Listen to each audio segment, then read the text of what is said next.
Piedabanyanga yoguloy biyak dabu kwengo Chwarwal ay cheri ayana loy kuwanriel Kukaju chiriel yoguloy Etundu panwal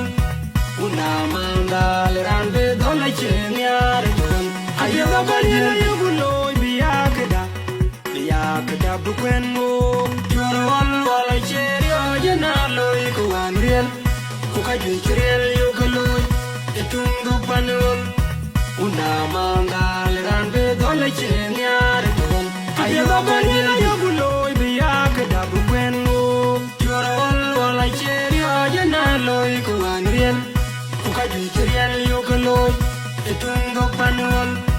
Unamanda lerambe dolay chenyare tuwan Ayan ayana rin peden ko wachol Kwaye chol waledu Pandye chinyalita wakudi Wale koilo arit Adedien kankir peden chinyaliye Ang manarin peden ko wachol Kwaye chol waledu Pandye chinyalita wakudi